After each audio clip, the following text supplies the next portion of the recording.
ఏ విధంగా ప్రభుత్వం మీద ప్రెషర్ పెట్టాలా, కోర్టు ద్వారా ప్రెషర్ పెట్టాలా, లేక మనం ఎంపిక చేసుకున్న ప్రజాప్రతినిధులు ఉన్నారు, అట్లాగే ఈ పర్యావరణవేత్తలు ఉన్నారు, మేధావులు ఉన్నారు, హక్కుల సంఘాలు ఉన్నాయి, వీటన్నిటి ద్వారా తప్పకుండా ప్రెషర్ పెట్టే ప్రయత్నం చేద్దాం. గవర్నమెంట్ ఏదో మేము చేస్తున్నారు అంటుంది, ఏ మేరకు చేస్తున్నారు, దానివల్ల ఏం ప్రయోజనం ఉంది, ఆ విషయాలు కూడా ఆలోచించాలా. తర్వాత గట్కేశ్వర్ నుంచి గట్కేశ్వర్ చర్చ పక్కన స్టేజ్ మీద ఉన్న వాళ్ళందరికీ నమస్కారం తెలియజేస్తాం.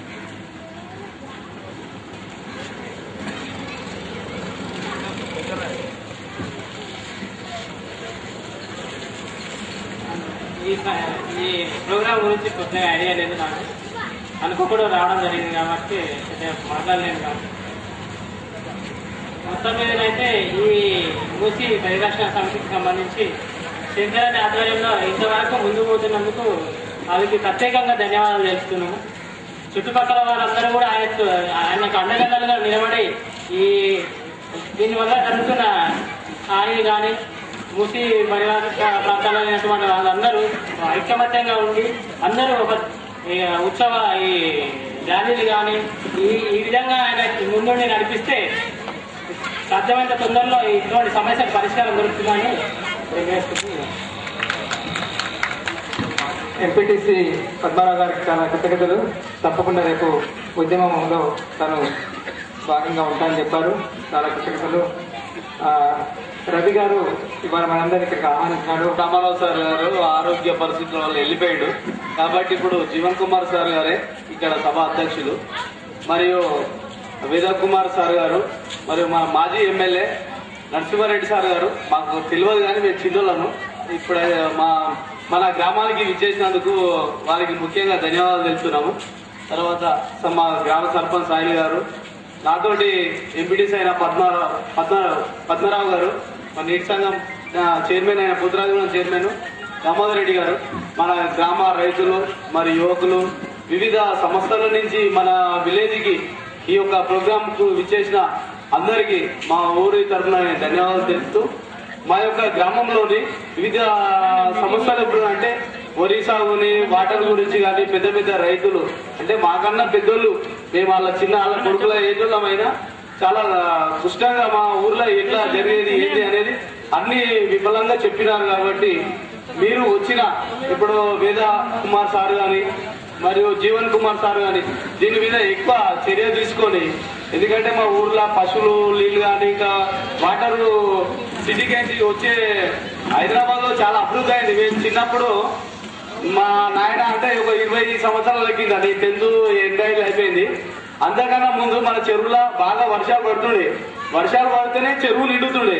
చెరువు నిండిన తర్వాత నీళ్లు పోతే పొలాలకు నీళ్లు అంటే నాగలి పోతే నీళ్లు తీసుకోకపోతుండే, అవే నీళ్లు దుక్కిలో తాగుతుండేవి ఆ రోజుల్లో. ఈ రోజుల్లో మాత్రము ఆ పరిస్థితి లేదు. ఎందుకు లేదంటే సిటీ చాలా పెద్దగా అయిపోయింది, 40 లక్షలు అయిపోయింది ఇప్పుడు సిటీలో జనాభా. అందులో ఒక ఫ్యాక్టరీలు కూడా ఎక్కువైనాయి.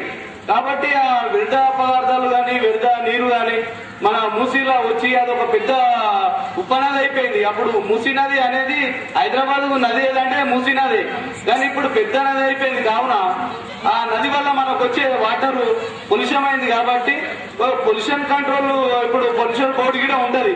అంటే కాల్షియం కు సంబంధించిన ఇండస్ట్రియల్ కంపెనీ వాళ్ళు కూడా వీళ్ళు పర్మిషన్ ఇస్తారు. కాబట్టి వాళ్ళు ఎట్లా ఉంటుందో అధికారులు మనకు దాని గురించి అంత పెద్దగా చెప్పలేము. కానీ తప్పనిసరి మాకు ఇప్పుడు ఇక్కడ ఉప్పల్లో ప్లాంటేషన్ ఏర్పాటు చేస్తామని అప్పుడు సెంట్రల్ గవర్నమెంట్ వాజ్పేయి గవర్నమెంట్ లో 370 కోట్లు మాకు కేటాయించింది. కానీ అక్కడ ఏం జరుగుతుందో ప్లాంటేషన్ మాకైతే తెలియదు. అందుకే చెప్తున్నా వేదవత్ కుమార్ సార్ గారు మరి జీవన్ సార్ గారు మా ప్లాంటేషన్ చేస్తే మాకు ఫిల్టర్ వాటర్ వస్తే పోతే ఇప్పుడు కాకుండా ఇంకా ఫ్యూచర్ లో అయినా మాకు మేమే ఇప్పుడు 35 ఏళ్ళకి వచ్చినాం. ఇంకా మా పిల్లలంటే ఇంకా చాలా ఘోరంగా ఉంటది. కాబట్టి తప్పనిసరి, ఎందుకంటే ఇప్పుడు మేము ఇప్పుడే స్నానాలు చేయం సార్. ఆ వాటర్ తోటి మేము షాంపూ పెట్టుకుంటేనే ఎటికలు మాకు క్లియర్ ఉంటాయి. ఆ షాంపూ పెట్టుకోక సబ్బు పెడితే మొత్తం మెత్తగా ఉంటాయి అన్నట్టు. మా దగ్గర స్నానం చేస్తే ఇది అయితే అన్నాడు సబ్బు నీళ్లతోటి. ఒకప్పుడు చిన్నగా ఉన్నప్పుడు బావులలో నీళ్ళు తెచ్చుకొని అందరు బిందెలతో మోస్తుంటివి. ఇప్పుడు ఆ బావులకి నల్లలు లేకుండా అయిపోయినాయి. అంటే అండర్ గ్రౌండ్ లో కూడా ఉప్పు నీరు అయిపోయింది. కాబట్టి ఏదంటే తాగడం అయితే హైదరాబాద్ నీళ్ళు తాగుతున్నాము, వాడుకోవడం మాత్రం బట్టలు పిండడం కానీ ఇక అన్ని పనులు మాత్రం ఇక్కడ వాటరే చేస్తున్నాం కాబట్టి ఇక రాబోయే కాలంలో మొత్తం భూమి అంటే ఇక ఎన్ని అడుగులు ఉంటో అంత కాలుష్యం అయినప్పుడు మనం ఏం చేయలేకపోతాం కాబట్టి తప్పనిసరి గవర్నమెంట్ నుంచి మీరు మాకు ప్లాంటేషన్ చేపిస్తే మాకు ఎప్పుడు మా ఊరికి ఇక మీరు మంచి చేసినట్టు ఉంటుంది. మా ఊరు కాక ఇంకా మరి కొన్ని వందల గ్రామాల గిడ చేసినట్టు ఉంటుందని ఈ యొక్క అవకాశం ఇచ్చిన అందరికీ నేను ధన్యవాదాలు తెలుపుతున్నాను. రవి గారికి కృతజ్ఞతలు. అదే దాదాపు అందరూ అదే మాట్లాడుతుంటూ నీరు చాలా భయంకరంగా కాలుష్యం అయిపోయింది. దానికి ఏం చేయాలనేది పెద్ద ప్రశ్న. మళ్ళీ అదే మాట్లాడుకుంటున్నాం. అయితే ప్రభుత్వం మీద ప్రెషర్ పెట్టడం తప్ప వేరే లేదు. దానికి ఏం చేయాలి మనం ఆలోచిద్దాం. ఇప్పుడు మన మధ్యలో కృష్ణమూర్తి గారు ఉన్నారు. కృష్ణమూర్తి గారు న్యాయవాది, అట్లాగే మండల్ వైస్ ప్రెసిడెంట్ గారు కూడా. వారు కూడా మొదటి నుంచి ఇదివరకు మూర్తి పరిరక్షణ ఉద్యమంలో పాల్గొన్నారు. అప్పుడు ఆ ప్రభుత్వంలో కొంత తను కూడా కీలక పాత్ర వహించారని నేను విన్నాను. కృష్ణమూర్తి గారిని చెప్పాలి. పత్రికా విలేకరులు, ఇక్కడికి ఇచ్చేసినటువంటి ఇతర ప్రాంతాల నుండి బెర్లిన్ యూనివర్సిటీ విశ్వవిద్యాలయం తరఫున ఇక్కడ స్టడీ చేయడానికి ఇచ్చేసినటువంటి నిష్ణాతులు, ఎక్స్పర్ట్స్, గ్రామ పెద్దలు అందరికీ నమస్కారం. ఈరోజు మూసి సమస్య గురించి, సమస్య యొక్క తీవ్రతను హైలైట్ చేయడం కోసం ఇటీవలి కాలంలో మనం ఈ మూసి ఉద్యమాన్ని తీవ్రతరం చేసిన విషయం సోదరులందరికీ తెలుసు. కాలుష్య సమస్య ప్రపంచాన్నంతా పట్టిపీడిస్తున్న సమస్య. మరో 20 సంవత్సరాల్లో ప్రపంచ జనాభా మరో 150 కోట్లకు పైగా పెరుగుతుందని ఎక్స్పర్ట్స్ యొక్క అంచనా. మరి ఇప్పుడున్న జనాభాకి ఉన్న 400 మంది జనాభాలో 300 మంది జనాభాకు, అంటే 75% జనాభాకు తగిన ఆహారం, మంచి రక్షిత మంచినీరు దొరకలేని పరిస్థితిలో ఉన్నాం. మరి వచ్చే 150 కోట్ల జనాభాకు ఈ ఆహారాన్ని అందించడంలో, మంచినీరుని అందించడంలో రాబోయే రోజుల్లో ఇదొక ప్రపంచానికే పెద్ద సవాలుగా మారే పరిస్థితులు ఏర్పడుతున్నాయి. దీని గురించి పర్యావరణవేత్తలు, శాస్త్రవేత్తలు భవిష్యత్తును దృష్టిలో పెట్టుకొని ఆలోచన చేస్తా ఉన్నారు. అందులో భాగంగానే ఇలాంటి యూనివర్సిటీసు, విశ్వవిద్యాలయాలు, పరిశోధనా సంస్థలు, కేంద్ర రాష్ట్ర ప్రభుత్వాలు, స్వచ్ఛంద సంస్థలు, మేధావులు ఎవరికి వారు ఈ సమస్యను దృష్టిలో ఉంచుకొని అందరం కలిసి పోరాడాల్సిన, ఐక్యంగా పోరాడాల్సిన తరుణం ఆసన్నమైందని విషయాన్ని మరోసారి గుర్తు చేయడం కోసం ఈరోజు ఈ కార్యక్రమాన్ని ఇక్కడ పెట్టడం చాలా ఒక శుభ సూచకం. మనందరికీ కూడా చాలా సంతోషకరమైన విషయం. దీనిలో మేధావులందరూ తమ వ్యక్తిగత సమస్యలను పక్కకు పెట్టి సామాజిక స్పృహతోటి, సామాజిక బాధ్యతతోటి, ఒక సోషల్ రెస్పాన్సిబిలిటీని ఫీల్ అవి ఆ యొక్క బాధ్యతాయుతమైన మనిషిగా, మానవుడిగా మనం ఉన్నప్పుడు వచ్చే తరానికి మంచి పరిస్థితులు అందించాలనే సదుద్దేశంతో మేధావులు, నిష్కల్మషులు, నిస్వార్థపరులు, సమాజ హితులు వాళ్ళందరూ ఇక్కడ పనిచేయడం, అది మన సమస్య కోసం వారు పనిచేయడం, ఇది నిజంగా చాలా అభినందనీయం. మా ఊరు తరఫున వారికి మరోసారి నేను ఒకసారి అభినందనలు తెలియజేస్తున్నాను. రాష్ట్రంలో కానీ, దేశంలో కానీ, ప్రపంచంలో కానీ ఈ యొక్క సమస్యలు పెద్దగా కావడానికి ముఖ్యంగా 3 కారణాలు.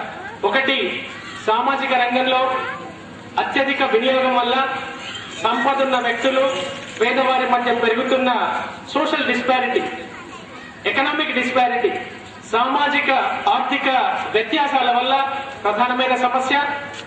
తర్వాత ఈ కాలుష్యం ద్వారా, తద్వారా వచ్చేటువంటి పర్యావరణంలో వస్తున్న మార్పుల వల్ల.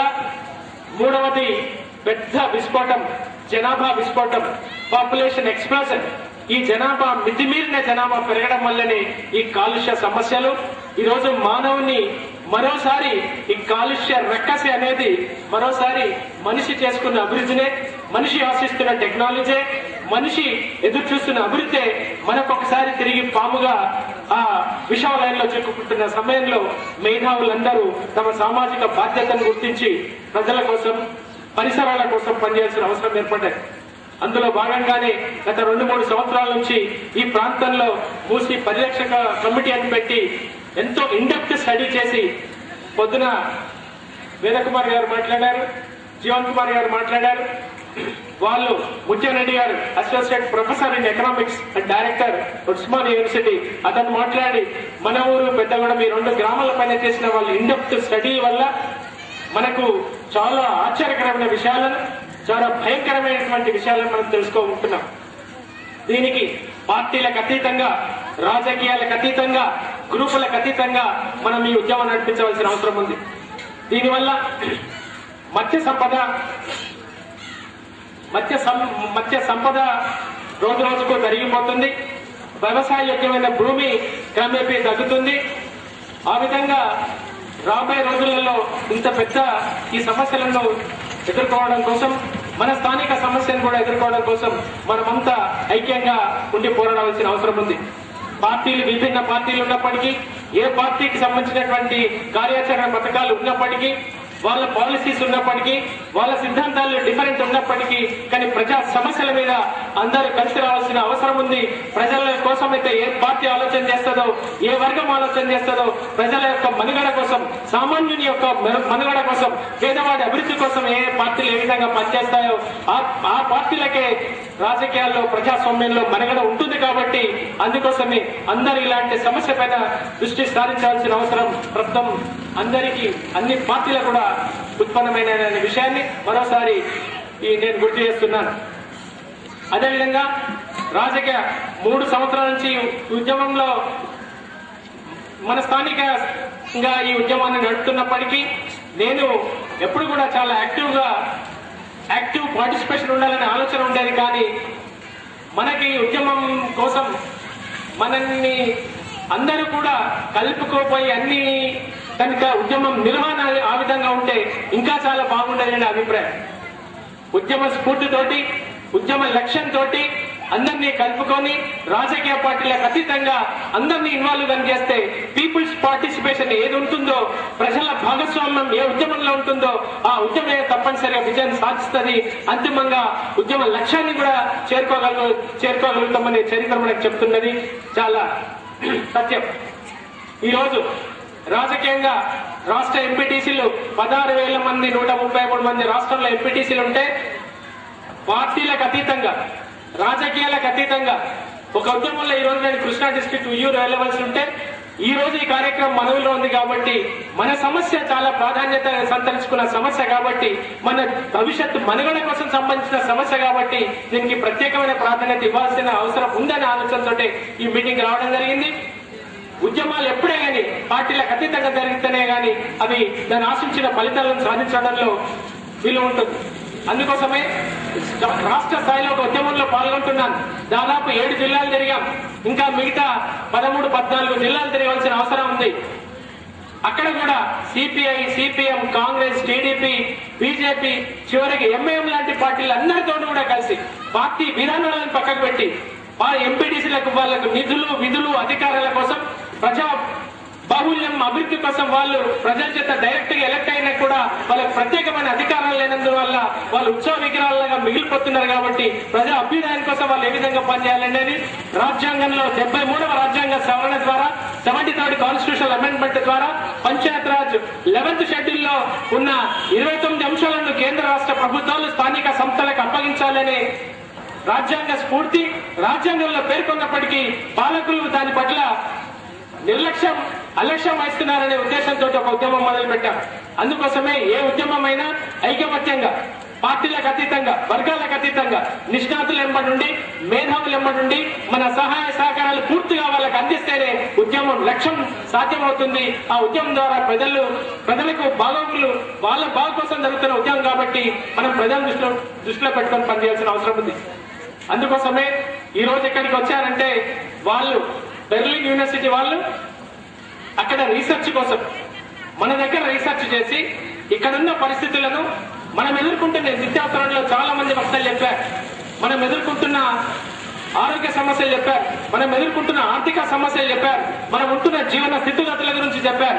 ఆర్థికంగా పోయే వాళ్ళు నష్టపోతూ ఒక విధంగా నష్టపోతున్నారు, రైతులు ఇంకో విధంగా నష్టపోతున్నారు, పంటలు గిట్టుబాటు ధర రాదు, అసలు పంటనే రాదు. ఈ యొక్క మురికి నీళ్లకు కాలుష్యంకి గురైనటువంటి ఈ పొల్యూటెడ్ వాటర్ కు సరైన దిగుబడి రాక రైతులు చాలా నష్టపోతున్నారు. At the same time simultaneous గా పోయేవారు కూడా మత్స్య సంపదను పూర్తిగా కోల్పోయి వాళ్ళ ఉపాధి కోల్పోతున్నారు. ఇది ఒక్కరి సమస్య కాదు, ఇక్కడున్న మానవాళి సమస్య. అందుకోసమే రైతులు తమకు దిగుబడి రాక, వచ్చిన దిగుబడికి గిట్టుబాటు ధర లేక రైతులు ఆ విధంగా నష్టపోతున్నారు, ఆరోగ్య సమస్యలు ఎదుర్కొంటున్నారు, వెస్తవాళ్ళు పోయేవాళ్ళు వాళ్ళ ఉపాధి కోల్పోతున్నారు. ఈ అన్ని జటిలమైన సమస్యలు ఒక విషవలయం లాంటి సమస్యల నుంచి బయటపడాలంటే ఈ ఉద్యమం ఊపందుకోవాల్సిన అవసరం ఉంది.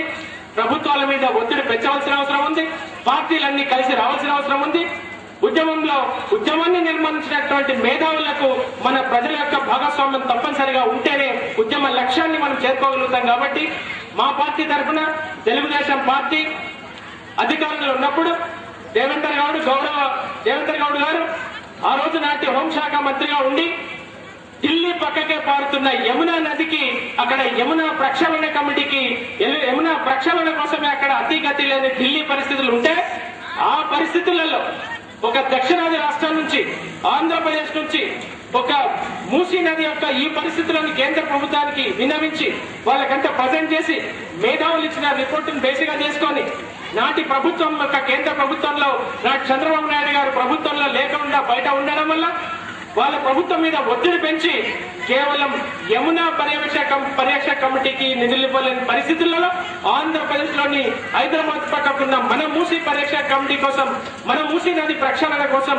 కేంద్ర ప్రభుత్వం కేబినెట్ 376 కోట్ల రూపాయలను ఆ ప్యాకేజీని శాంక్షన్ చేసి రాష్ట్ర ప్రభుత్వానికి తీసుకురావడంలో నాటి తెలుగుదేశం ప్రభుత్వం యొక్క ఘనత చాలా ఉంది.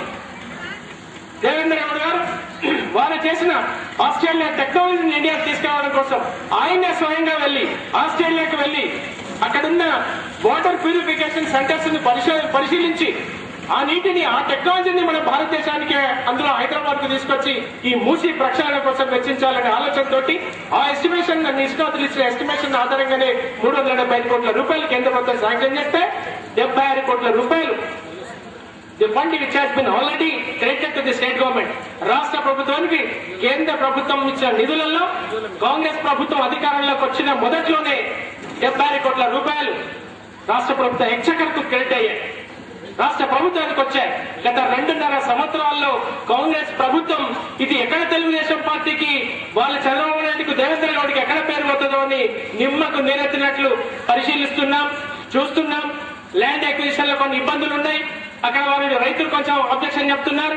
ల్యాండ్ అక్విజిషన్ కు మాకు ఇబ్బందులు అవుతున్నాయి కాబట్టి మేము అన్ని సరిచేసి ఇవన్నీ తర్వాత మేము పరిశీలించి అన్ని చేస్తామని డిలేటరీ టాక్టిక్స్ అడాప్ట్ చేస్తూ దాన్ని రోజు రోజుకు తాత్సారం చేస్తూ ఇక్కడి ప్రజల జీవించే హక్కుతోనే వాళ్ళు చెలగాటం మార్చుతారనే విషయం ప్రభుత్వాలు గుర్తించవలసిన అవసరం ఉంది.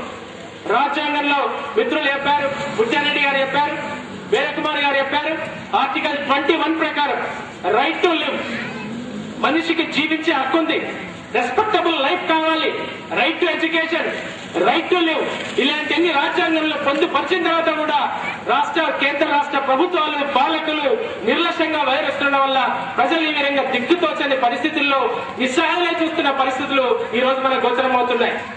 అందుకోసమే అధికారంలోకి వచ్చిన కాంగ్రెస్ ప్రభుత్వం 2.5 సంవత్సరాల నుంచి ఈ దిశ వైపు మూసీ ప్రక్షాళన కోసం ఏ విధమైన చర్యలు తీసుకోకుండా మరి కొత్త సమస్య మూసీ నీటిని శుద్ధి చేసి పటాన్ చెరువు తరలించాలనే ఆలోచన ఈ రోజు అక్కడ వాళ్ళకి వస్తుందంటే ఆ ఆలోచన మేము చేయాలనే ఆలోచన రాష్ట్ర ప్రభుత్వానికి ఉండి తీరాల్సింది. మరి ఈ విధంగా ప్రభుత్వాలు పాలకులు నిమ్మకి నీరెత్తి ప్రజల యొక్క బాగోగులను, ప్రజల సమస్యలను, ప్రజల క్షేమాన్ని రాజ్యాంగంలో చెప్పుకుందాం. The Indian state is welfare state. భారతదేశం సంక్షేమ రాజ్యం. ఎక్కడండి సంక్షేమం? ఎక్కడుందండి సంక్షేమం? మనం బతకనివ్వలేని పరిస్థితి, మనం జీవించలేని పరిస్థితి, జీవిస్తే ఈ విధమైన మృత్యువాదల్లో పడి ఉండి జీవించే పరిస్థితులు, ఇలాంటి పరిస్థితులు ఉంటే రాజ్యాంగంలో మాత్రం అన్ని పొందుపరుచుకున్నాం, చట్టాలను తయారు చేసుకున్నాం. భారతదేశంలోని ఎంతో ఉన్నతమైన ఆశయాలతో ఈ దేశాన్ని నిర్మాణం చేసుకోవాలనే ఆలోచన అక్కడ చెప్తున్నాం, పార్లమెంట్ లో చెప్తున్నాం, అసెంబ్లీలో చెప్తున్నాం. ఆచరణకు వచ్చే వరకు ఏది తీసుకెళ్ళాక పొద్దున ముత్యారెడ్డి గారు అన్నారు, ఇదంతా చేస్తుంటే పాలకులకు, రాజకీయ నాయకులకు, పెద్ద పెద్ద వారికి ఇదంతా పనిపాట లేక వీళ్ళందరినీ బట్కాయిస్తున్నారు, వీళ్ళందరూ జనాన్నంతా తప్పుదోవ పట్టిస్తున్నారు అనే ఆలోచన వాళ్ళకి వస్తుందంటే వాస్తవం కూడా ఆ పరిస్థితి ఆ విధంగా కూడా కనబడే పరిస్థితుల్లో అక్కడక్కడ గోచరిస్తున్నాం. ఇది చాలా బాధాకరం, చాలా దురదృష్టకరం. అందుకోసమే ఏ ప్రభుత్వాలు అయితే ప్రజల యొక్క బాగోగులను పట్టించుకోదో ఆ ప్రభుత్వాలు ప్రజల మన్నన పొందలేవు. ప్రజాస్వామ్యంలో ప్రజల మన్నన పొందగలిగిన ప్రభుత్వ పార్టీలే రాజకీయ అధికారంలోకి వస్తాయి. ప్రజాస్వామ్యంలో అధికారాన్ని చెలాయించి ప్రజలకు మేలు చేసే అవకాశం ఉంటుంది. కాబట్టి మనమందరం ఇక మీదట ఈ పరిస్థితులన్నీ మేమంతా ఎంతో చేయగలిగాం, కానీ ఇంత పెద్ద సమస్యను ఒక వ్యక్తిగా ఏమీ చేయలేదు. నాకు నేనుగా గతంలో 5 సంవత్సరాలు ఎంపీటీసీగా ఉన్నాను, మళ్లీ తిరిగి ఎంపీటీసీకి ఎన్నికైనాను.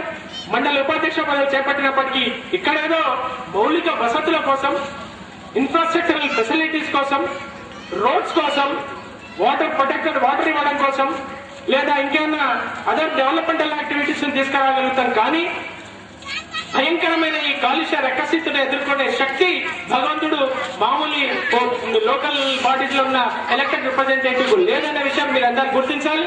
అందుకోసమే పాలకులలో మార్పు రావాలి, ప్రభుత్వాల ఆలోచన ధోరణిలో మార్పు రావాలి, ప్రజల పట్ల వాళ్ళు సదవగానే పెంచుకోవాలి, ప్రజల కోసం పనిచేస్తున్న మన ఆలోచన వాళ్ళకి రావాలి.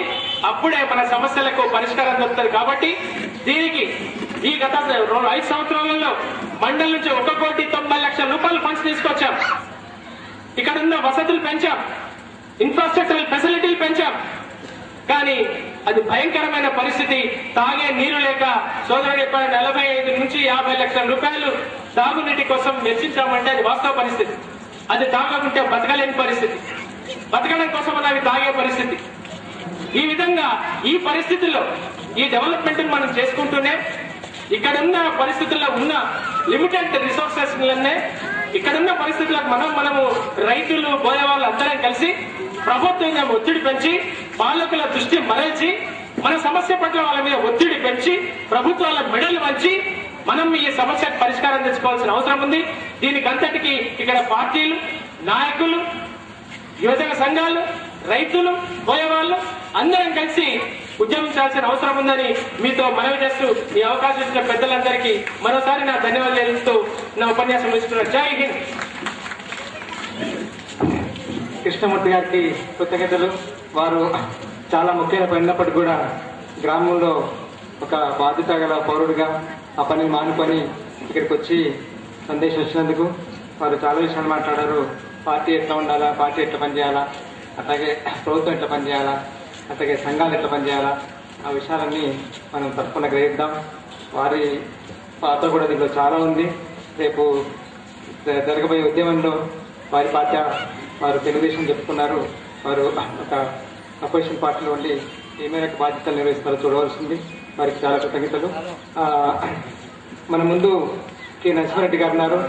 నరసింహారెడ్డి గారు గతంలో ఎమ్మెల్యేగా పనిచేశారు. మా భువనగిరి నుంచి మనం నిన్న దాకా అసెంబ్లీలో చూసుకున్నటువంటి ఎమ్మెల్యే కాదు తను. అట్లా అంత అన్డిగ్నిఫైడ్గా ఎప్పుడు బిహేవ్ చేయలేదు. చాలా మంచి విలువలకు ప్రాధాన్యత ఇచ్చే మనిషి. అయ్యో రాజకీయ విలువలు పోతున్నాయని టీవీ చూసుకుంటా రోజు ఏడ్చుకుంటూ కూర్చుంటున్నారు. రోజు నిన్న మనం డ్రామాను చూసాం. నరసింహారెడ్డి గారు మొదటి నుంచి కూడా తన ఎమ్మెల్యే ఉండగా ఇరిగేషన్ గురించి, ఈ సాగునీటి కోసం చాలా కృషి చేస్తారు. ఎప్పుడు తన జేబులో తన చేతిలో ఎప్పటికి మూసీ నది ప్లాన్ ఉంటుంది. కలిసిన వాళ్ళకల్లా చెప్తుంటాడు, మూసీ నది ఇంత బ్రహ్మాండమైనది, దానికి మచ్చికండని పేరు ఉండేది, ముచ్చికండని ఉండేది, తర్వాత ఇట్లా తయారైంది. మొత్తం చరిత్రను తెప్పు తనకు ఫింగర్ టిప్స్ అంటే వేళ్ల మీద నోటి చివరిలో ఉంటుంది. తనకు చాలా ఆందోళన ఉంది, తనకు చాలా అనుభవం ఉంది. అయితే ఈ సమస్యలు చాలా మంది చెప్పారు. అయితే మేము ఆశిస్తున్నది నరసింహారెడ్డి గారి నుంచి మాకు సూచనలు ఇవ్వండి, ఉద్యమ నిర్మాణానికి సూచనలు. అట్లాగే ప్రభుత్వం ముందు మనం ఎటువంటి ఇష్యూస్ పెట్టాలా, తర్వాత దేని మీద ఎక్కువ స్ట్రెస్ ఇవ్వాలి. ఇప్పుడు ప్రభుత్వం మేము ఏటీపీస్ కడుతున్నాం, ఎస్టీపీస్ కడుతున్నాం ఉంటుంది. మరి ఈ పరిస్థితి ఏంటి, మనం ఎట్లా పనిచేయాలా, అట్లాగే కొన్ని సూచనలు ఇచ్చి ఈ మొత్తం ఈ మూసినదికి ఉండే గత వైభవాన్ని పునరుద్ధరించడానికి ఏం చేయాలో ఒక సూచన రూపంలో వస్తే మేము దాన్ని ఆసరాగా తీసుకుంటామని మేము చెప్తూ నరసింహారెడ్డి గారు మాట్లాడమని కోరుతున్నాం.